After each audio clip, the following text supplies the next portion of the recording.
all we hear are these people are trying to get into our country. This is these threats are coming from all over the place. Why are they coming? Where are they coming from? So we want this really to be like a discussion, like very organic, but I'd like to leave it at that part and maybe have Professor Chomsky, if you like, to talk about neoliberal policies and stuff like that. Stuff like that.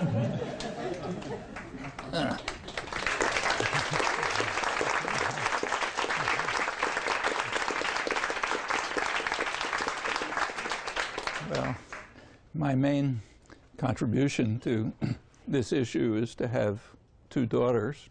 One of whom, Avi, who you mentioned, is one of the leading specialists on this topic. In fact, she just came back from a couple of weeks in Arizona with students at the college where she teaches, Salem State, and others, doing border monitoring, legal work in Nogales, where a lot of immigrants are, people who are caught on this side of the border are put into what amounts to cattle cars and trucked through Nogales and dumped in Mexico on the Mexican side. There's things called court cases, but it's kind of like military commissions. It doesn't count as a court case. And another daughter who just decided, who was a Brown student, incidentally, and after graduating and working at the American Math Society for a while, decided she wanted to live like a third world woman, so she went down to Nicaragua, and she's been living there, works for Oxfam, has husband, 2 kids. So yes, they're on the other side.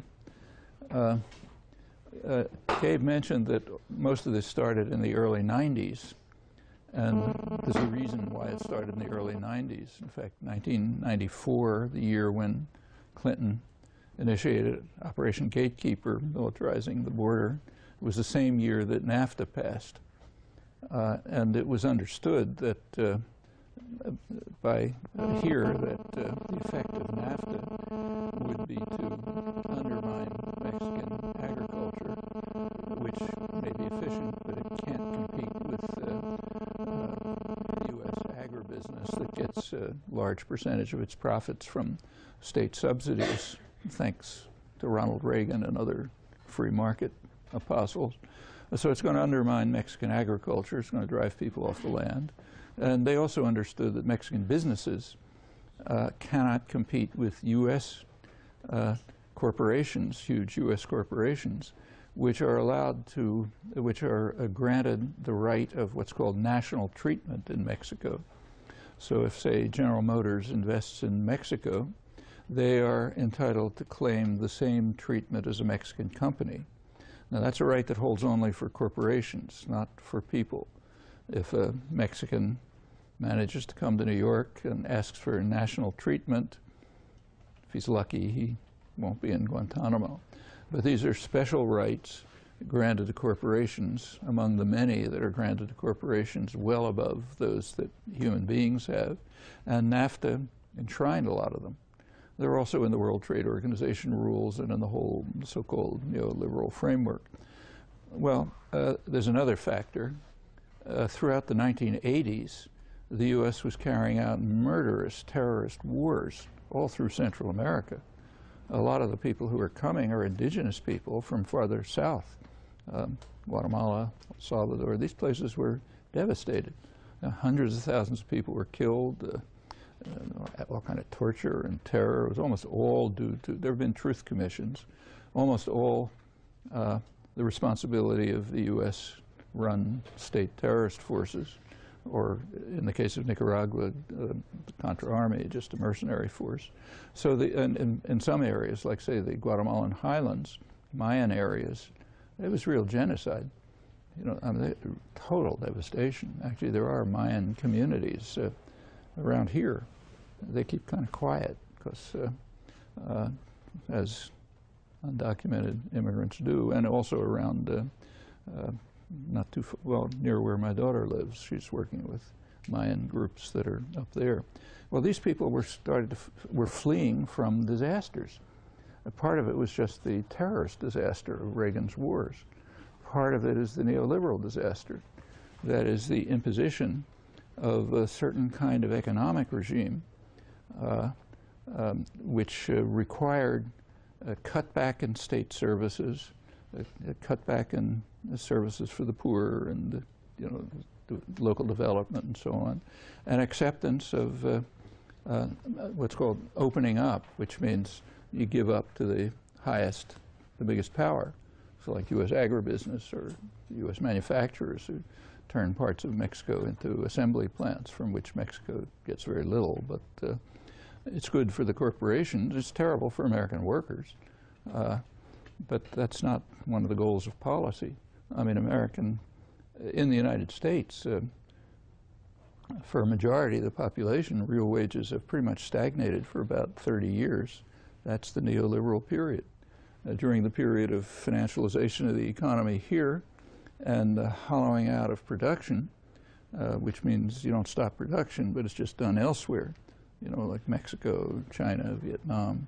That's fine for the banks, and it's great for the owners and stockholders, but it's terrible for the population here, and it's much worse for the population in Mexico. In fact, NAFTA is one of those rare treaties, maybe the only one, which has actually harmed the majority of the population in all three participating countries, Canada, the United States, and Mexico, and of course Mexico worst. And in addition to that comes the treatise of the American wars in Central America, all trying to flee. The timing of the militarization of the border is not accidental. And incidentally, the American population was opposed to NAFTA. So were the Canadians. In Mexico, we don't have very good evidence, but it looks like Mexicans were opposed too. So this was not an agreement, at least if people are part of their countries. It's called the North American Free Trade Agreement. The only accurate words in that phrase are North American. It was in Mexico, United States, and Canada. It wasn't an agreement if people are part of their countries because they were opposed, and it certainly wasn't a free trade agreement. It has highly protectionist elements, and a lot of it isn't about trade at all.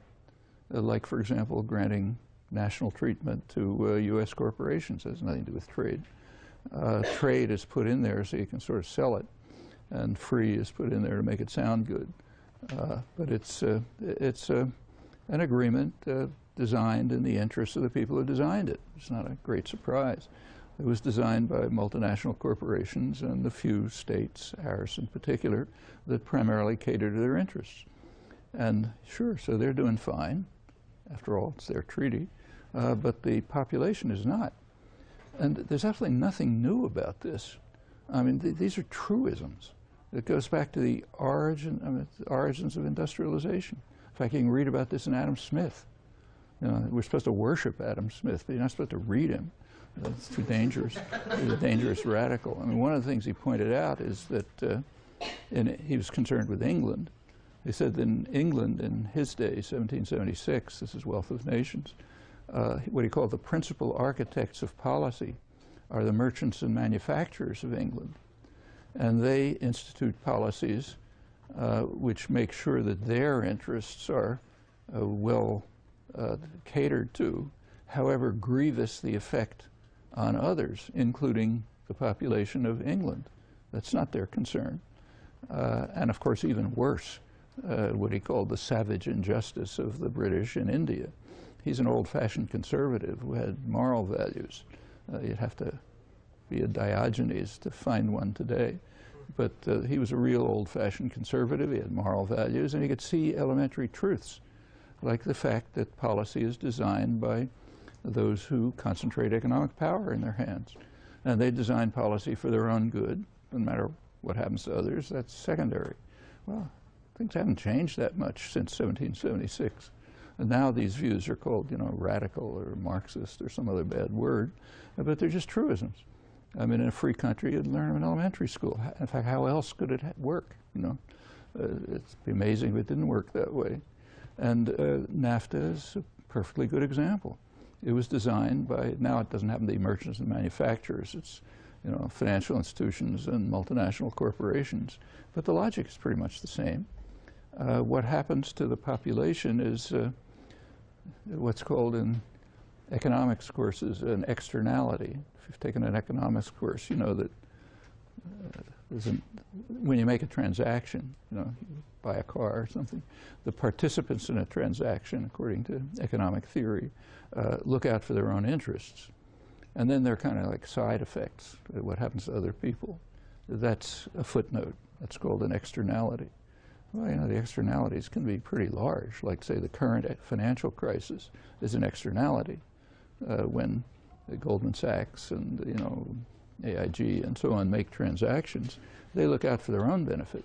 They don't pay attention to what's called systemic risk, the risk that the whole thing's going to collapse. And they're right not to do that, because then, since they are the masters, pretty much run the government, they can count on the government to ensure that the taxpayer bails them out. So they should make risky investments and loans, because they got an insurance policy from you.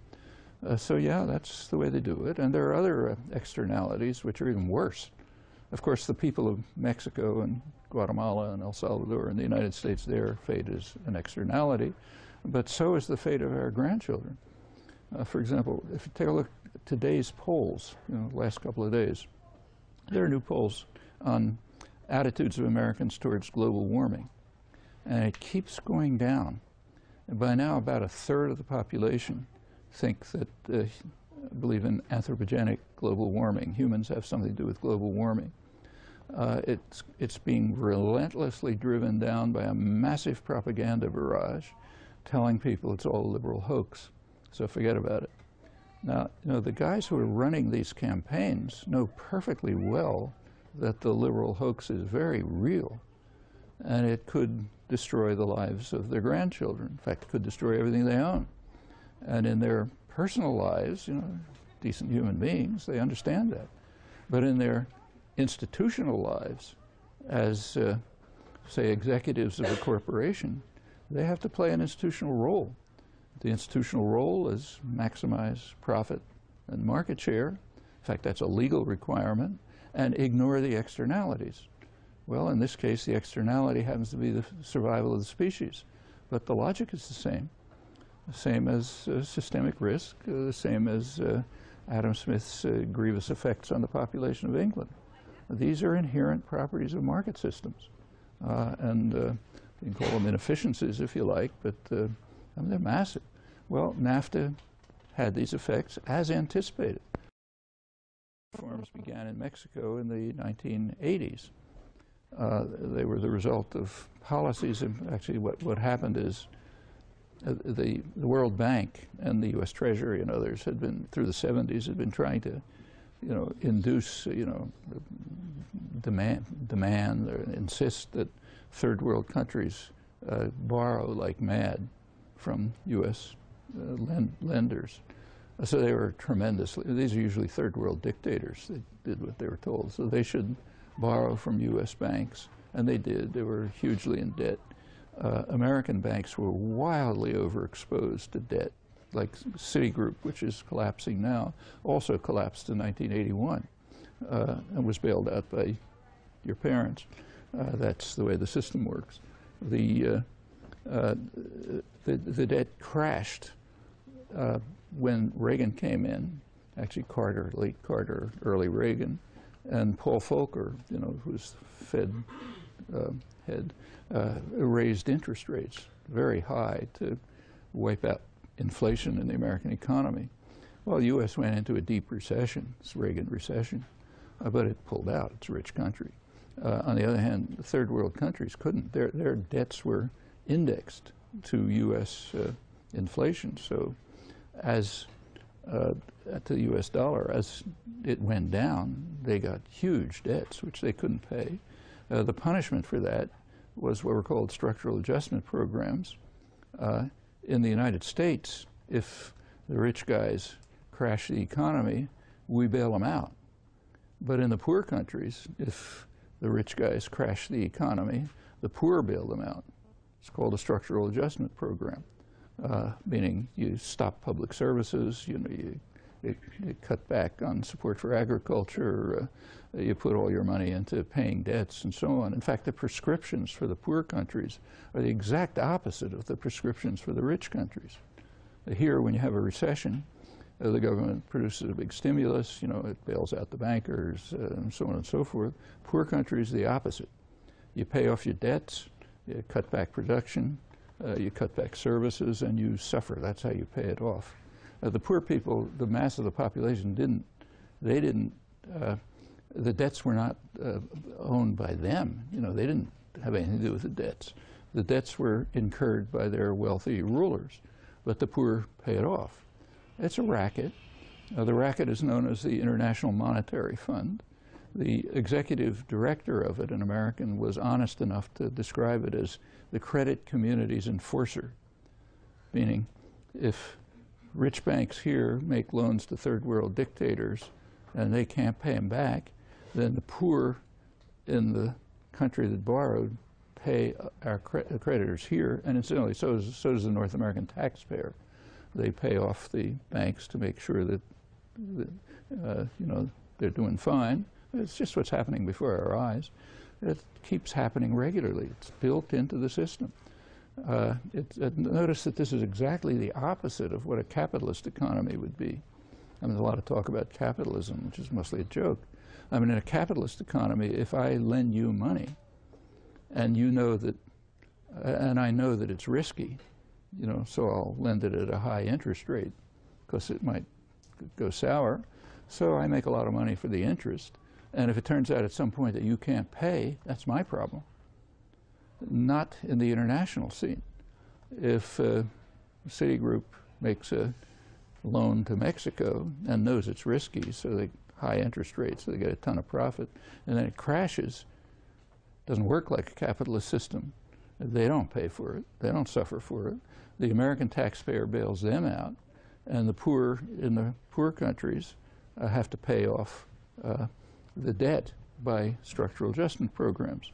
So Mexico was, every country that's been subjected to these neoliberal rules, including even us, has suffered from it. Like growth radically declined, other macroeconomic measures declined, and pretty obvious why. But the rich did fine, just like here. You know, we're kind of like a microcosm of it. We're such a rich country, it doesn't have the same effects, but it's basically the same structure. Well, okay, here you have a bunch of attacks on the country south of the border.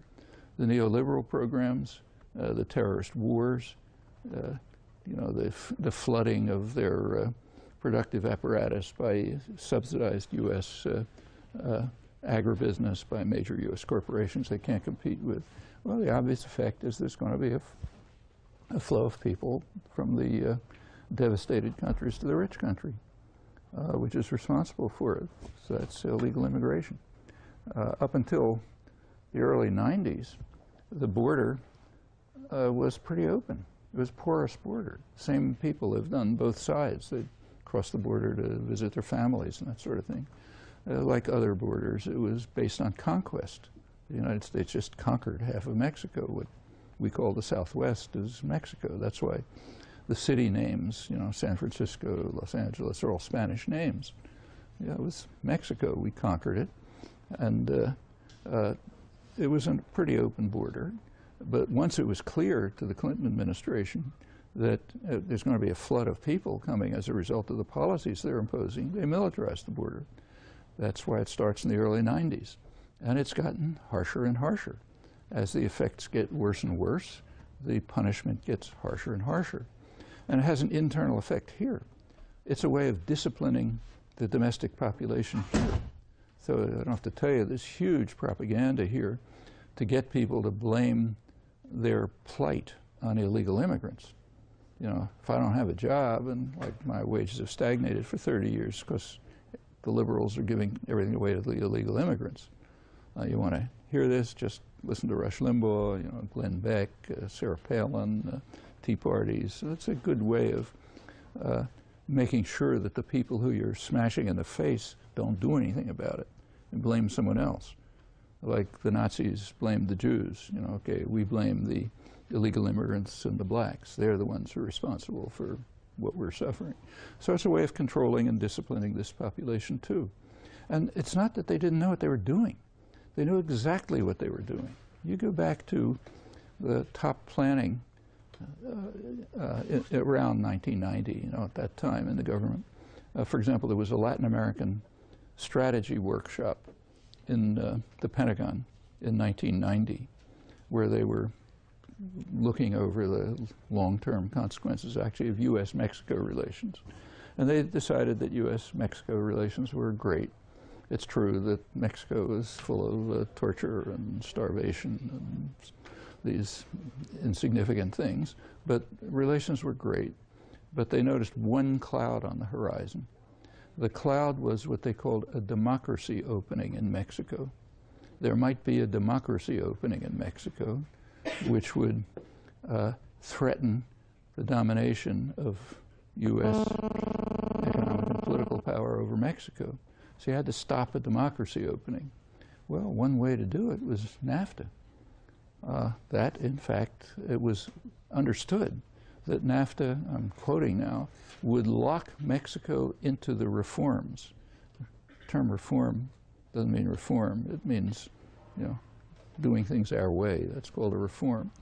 So it would lock Mexico into the neoliberal programs by a treaty. So if the danger, there was a democracy opening took place, there wouldn't be anything they could do about it because it would be locked in by treaty. Okay, that's NAFTA. You lock the programs in by treaty, and then if a dangerous democracy opening takes place, well, we're kind of protected from it. This is the open thinking. It's perfectly sensible. It's just Adam Smith's truisms applied to the current period. And it shows up in all kinds of ways. I mean, one of the interesting ways it shows up is in American law. I mean, when you were at junior high school, you read the amendments to the Constitution. There is an amendment called the 14th Amendment, which says that no person shall be deprived of rights without due process. Okay? No person. Well, that's no good. And the courts have since changed that law in two ways. For one thing, they both expanded and restricted the notion of person. So over the late 19th century, and primarily about a century ago, corporations were given the rights of persons. This infuriated conservatives because it was a direct attack on the principles of classical liberalism, which holds that rights inhere in persons, not legal fictions that are constructed by government laws. But corporations were given the rights of persons. And slowly that meant freedom of speech, freedom from search and seizure, on and on. And then when you get to the trade agreements, they get rights way beyond persons, as I mentioned. So that's one way in which the notion of person was changed. In fact, when the courts dealt with 14th Amendment cases, it was almost all for corporations. And the intent of the people who initiated it was for slaves to be protected by it. But they're poor and weak and so on, so they had no way of appealing. But corporations are big and strong, so they did. And the courts gradually incorporated them into the notion of person, and now it goes way beyond. Just last January, the Supreme Court gave corporations the rights to buy elections. Pretty open. So you can buy elections because you're persons. Persons have freedom of speech, and money is speech, so you want to buy election, go ahead and do it. So that's one change in the notion person. The other change is, what do you do about people like undocumented aliens? Well, okay, the courts have decided over the years that they are not persons, literally. So these people are being picked up by the Border Patrol, stuck in cattle cars, if they make it alive, and shipped back across the border. They're not under the jurisdiction of the 14th Amendment because they're not persons. And in fact, if you look at what's going on in Congress, the two political parties are sort of competing with each other to see which one can be more savage in denying rights to these non-persons who happen to be here without papers. And all of this goes on at the same time that the courts and much of Congress is granting more rights to General Motors and General Electric and Goldman Sachs and so on, because they are persons, in fact, super persons. Well, that's our legal system. And nobody talks about it because that's the way power is supposed to operate. And you're not supposed to know about it. You're not supposed to be able to read the words of the 14th Amendment because that's too scary. So people can scream about taking our Constitution away from us, but they're not talking about this. These are real things, and it's playing out in human lives the way you're describing, very brutally, in fact. And it's this new law that's coming through is a real horror. In fact, the law that's coming through criminalizes everybody in Arizona who looks as if they might be Latino. I mean, they can have been born here, their parents can have been born here. They have to walk around with documents all the time. I mean, just think how you'd feel if you had to walk around with documents all the time proving you're a citizen. You have to have them because the police have the right to stop you if they think you might not be pure white. They have a right to stop you and demand that you give proof of citizenship. And if you don't happen to have it on you, you can be sentenced. And furthermore, other citizens, the blue-eyed, blonde ones, if they see somebody walking down the street and a police who looks Latino and the policeman doesn't stop them, they can sue the police for not stopping them and demanding their citizenship. So this essentially criminalizes a substantial part of the population. In fact, the part that comes from the country which we conquered. We conquered it and took it, and there's a lot of people there who are what we call Latino in background. Okay, they're criminalized. And as you said, this can easily extend beyond. In fact, under Obama, it's gotten much worse. I mean, the number of raids to toss out undocumented immigrants has increased pretty sharply under Obama. In fact, about a week or two ago, there was a big federal operation, which I think the biggest one ever, which caught a huge number of, a lot of planning, caught a huge number of undocumented aliens and shipped them across the border. I mean, these can be people who've lived here since childhood, who have, families, jobs, doesn't matter. They're not persons, so we do what we want to them. Well, if we accept it, that's the society we live in.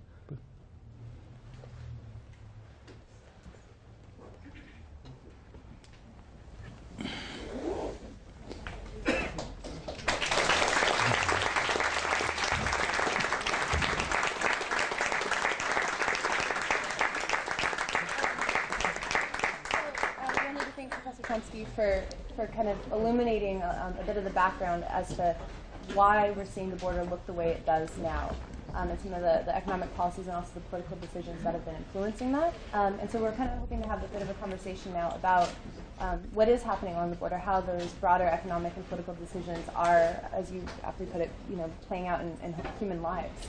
And to kind of describe a bit more about the work that we're doing and what we're seeing on the ground, and how this all kind of relates. And so we're hoping to kind of open it up for questions. But before we did that, I actually wanted to talk a little bit about some of the abuse documentation work that No More Dust does, because that is what Avi Chomsky was doing actually over spring break. No More Dust runs an alternative spring break program. We also operate camps out in the desert for 4 months out of the summer when the heat often goes over 110 degrees during the day. And the abuse documentation work is where increasingly we're seeing a lot of these patterns in terms of what's happening with the raids, and also hearing the stories of the abuses that are happening in detention facilities and in short-term custody with Border Patrol. So volunteers with No More Dust and with a lot of other organizations will take, when people are deported, they come back over the border a lot of times at night.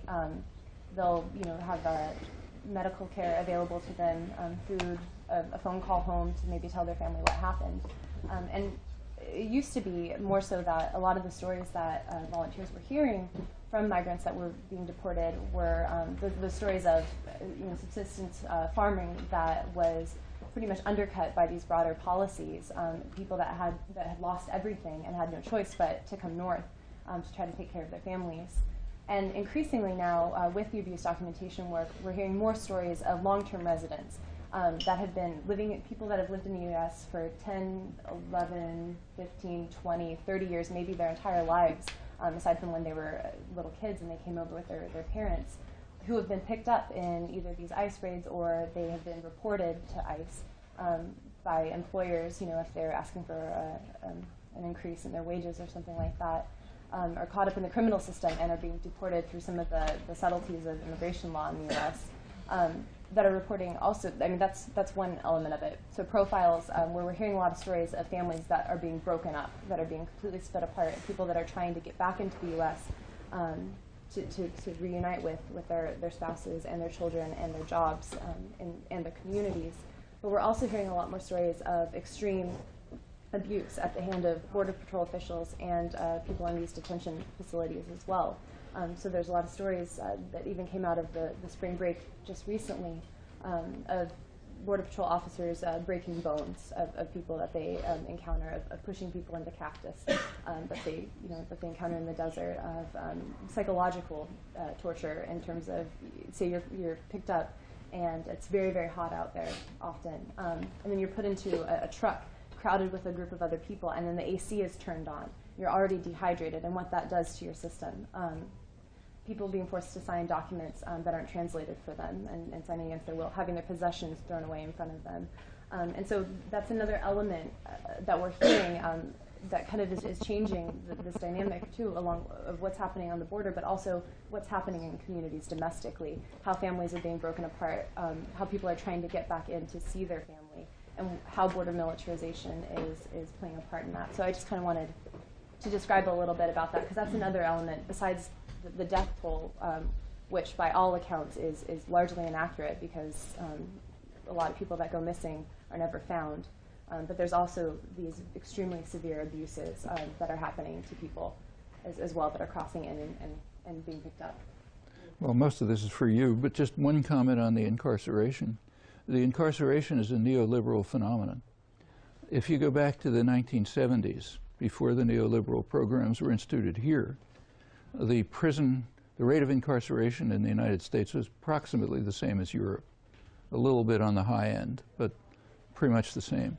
And crime in the United States is pretty much the same as other industrial countries. Actually, there's one exception in the United States, homicides with guns. But that's because of the crazed gun laws.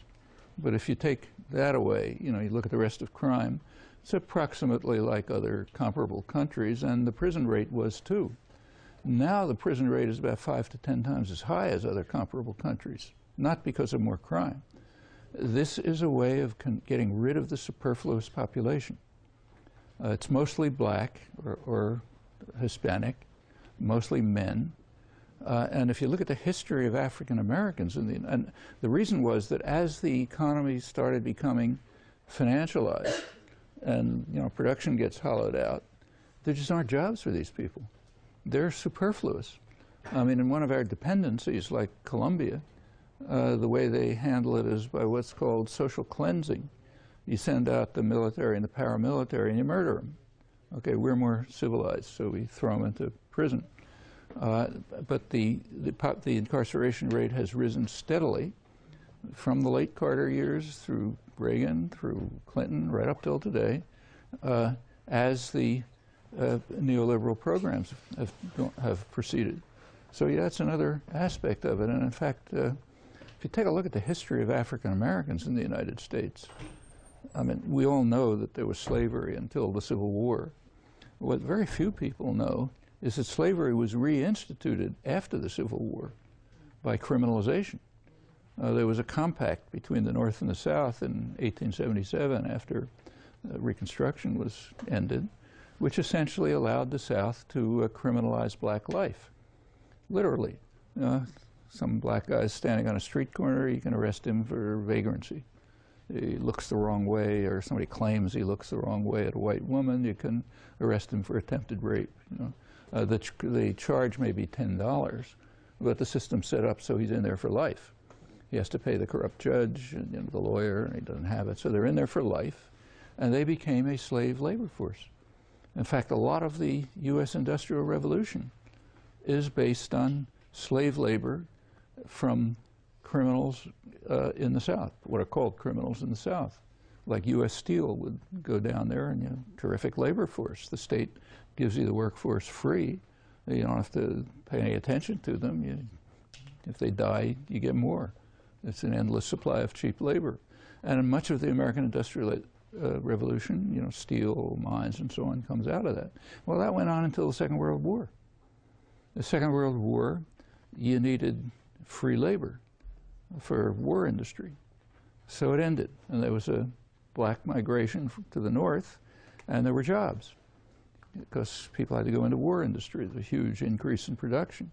And that persisted through the post-war period. There was a kind of a post-war boom, you know, went through the 50s and 60s, when, say, a black man could get, say, a job in an auto plant and get a pretty decent life, you know, and buy a house and get a car and so on. Well, by the 70s, that was over. Policies changed. Now we direct policies towards enriching financial institutions and stopping productive labor here. Well, what do you do with those people? Stick them back in jail, where they're in fact again used for labor, forced labor. You look at the whole history of African Americans in the United States, there's a couple of decades in which there was some sort of relative freedom. But talk about the border. So if, for example, if this bill passes, it's very likely that the rest of the country could see repercussions because it's succeeding in Arizona. We tend to get like the harshest laws passed. Another example is HB 2008, which passed in November, which said that anyone going to the Department of Economic Security, they're required to like show their papers, even if they're only going to pick up like food stamps for their kids who are citizens who have these rights completely entitled to them. So we have a lot of really like crazy immigration policy that just kind of resonates from Arizona into the rest of the country. Organizers are for. Try to get people to understand that the reason their wages have stagnated for 30 years don't have to do with undocumented aliens and you know, welfare mothers. They have to do with fundamental decisions that are made by the masters to shift the nature of the economy so that its core becomes financial institutions. You go back to, say, 1970, financial institutions, you know, big banks and so on, maybe had 3% of corporate profits, and now it's close to a third. And a side effect of that is something else goes. What goes is production. So if you buy a car here, even if it's a General Motors car, there's a good chance it was assembled in Mexico, not in a U.S. plant. And these are and those are the policies that are taking away sort of more or less the kind of jobs that you can survive on, raise a family on, you know, and so on. They're taking away those jobs. Now, it's an old process. Like New England, it used to be the manufacturing center of the country, but manufacturing was shifted elsewhere, like to the south, because labor was cheaper, and in fact, because you could use slave labor, like the criminalized workers, so that, you know, manufacturing declined in the north. Okay, this is the same process continuing, except now it happens to be across the borders. I mean, it always was to some extent across the borders, but now it's much more so, to even cheaper labor under even worse conditions. You know, you can make more money out of them. I mean, China, for example, working conditions are horrendous. That's why there's labor unrest all over China. You know. But China has become kind of like an assembly plant to which the more advanced economies of Asia and the United States send parts and components and high technology, and they assemble it very cheaply for the, you know, for Dell and HP and the rest of them. Great for Walmart, you know, you get cheap goods, and working people here suffer. Well, you know, those are the things that people ought to understand. It's not, and it's happening right before their eyes. Like it takes the Obama administration now pretty much owns the auto industry. What are they doing? Well, they're closing GM plants. When you close a GM plant, for example, you not only destroy the workforce, you destroy the community. I mean, a lot of these communities were built by the workforce in the auto industry or other industries. So they're closing GM plants here. At the same time, Obama's Secretary of Transportation, Roy LaHood, is traveling around Europe using federal stimulus money to get Spanish corporations to build high-speed rail facilities that could very well be built in that GM plant. But the banks and the owners make more money out of it this way. Well, you know, people ought to understand those things. For example, they ought to be taking over those plants and, you know, producing it themselves. And they ought to be, you know, doing things like what was happening in the 1930s. There was massive labor unrest, formation of the CIO, you know, sit-down strikes. That's what led to New Deal legislation. But it's got to be organized. People have to understand that it's not, you know, there was a nativist movement then too. It said it's all the fault of the Jews and the immigrants and so on. But that was overwhelmed by an active, organized labor movement. Well, that's not happening now, but it ought to be. And that's the kind of thing that people who have the kind of privilege that allows them to work through these problems ought to be bringing to people, not ridiculing them. In the short term, for example, I think that we should be rebuilding our productive apparatus and definancializing the economy. Most of the financial institutions don't do anything that's useful. Like when Goldman Sachs say what they're being charged with now, essentially taking bets, making bets against the rotten securities that they're selling, so that when the securities fail, they'll be insured by the debt. The CDOs, so-called. I mean, there's no contribution to the economy from that, but it's a way for financial speculators to get rich, as they're doing. So that stuff should all be ended.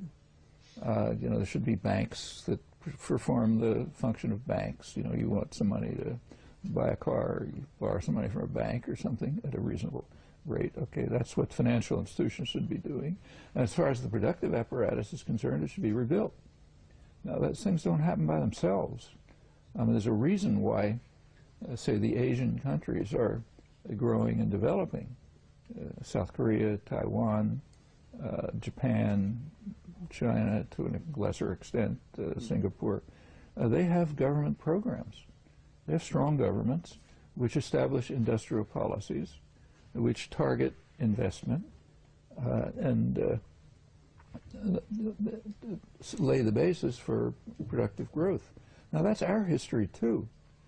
I mean, if you use a computer and the internet and take an airplane and you know, whatever it may be, you're benefiting from the state economy. That stuff was produced mostly in the state sector of the economy, not by entrepreneurial initiative and consumer choice. It was done in universities, government labs, and so on. I mean, the internet was in the state system for around 30 years before it was handed over to private enterprise. So yeah, we had an industrial, and that goes way back to the origins of American history. You know, we have an industrial system because we were highly protectionist. The state intervened substantially in production. In fact, the case of criminalizing black labor is a case in point. It provided a cheap labor force for, you know, Andrew Carnegie and so on. So if you have a functioning society with a strong government, and we would hope a democratic government that's developing programs of growth and development for the population, well, you can get economic growth. If you, the reason why the propagandists for small government are screaming about it is because they want people to hate the government. So, and that doesn't mean have a weak state. It means have a strong state, but for the rich. But cut back on. You take a look at the, you know, you listen to NPR, forget Fox News, listen to NPR and ask what the prescriptions are of the experts on how to deal with the deficit. Every single one says we're going to have to cut entitlements. We're going to have to cut, you know, medical care, Social Security, and so on. Well, you want to, if you're serious about the deficit, which you should be, there are ways to cut it back. I mean, half the deficit is military spending. You know, we spend as much as the rest of the world combined in military spending. That's about half the debt, the deficit. You know. The other half of the deficit, roughly, is the exploding medical costs from the highly inefficient privatized health system, which has twice the costs of comparable countries. Well, that's not touched by the health care reform because no matter what people want, the insurance companies are going to make sure that they're not touched. So there are ways to deal with these things, but they're going to shift power. They're going to shift power toward the population and away from concentrated concentrations, sectors of power. Now that's in the short term. You know, those are things that you can just legislate tomorrow. In the longer term, I agree with the workers in the mills and around here in the late 19th century who took it for granted that those who work in the mills should own them. Well, why should there be private ownership of the mill in which you're working? And you should have industrial democracy just like you should have popular democracy elsewhere. That's in the longer term. But you got to start somewhere. And there are immediate problems that have to be dealt with, real ones. Like take, say, environmental catastrophe. You know, that's pretty serious. If we don't deal with that, we're not going to have to worry about anything else. And it's being consciously exacerbated by inherent properties of the market system, the ones I mentioned. Not because the CEOs are bad people, but because that's their institutional role, to disregard externalities like the fate of the species.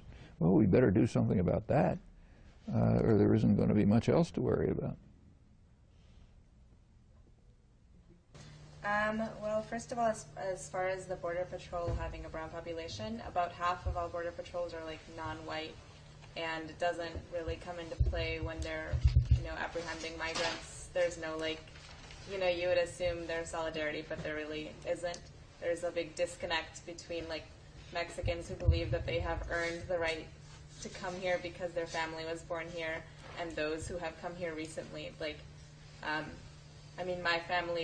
My family has been in the United States for 20 years, but even I see in my dad, he even has some racism, and I think that it comes out of an attitude of fear because no one wants to associate with the underdog, so they'll put themselves in any position of power that they can find. It's also one of the highest paying jobs that you can find. It's very highly paid, but despite that, it's such a stressful job that there's a really high turnover rate.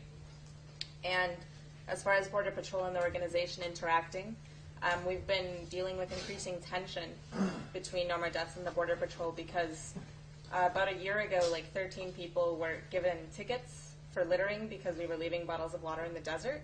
And this attitude is still going on, but we've had Border Patrol, for example, say you can't do this, you can't leave bottles of water in the desert because you're littering, but they'll slash the bottles in front of us, dump them out, and leave the bottles there.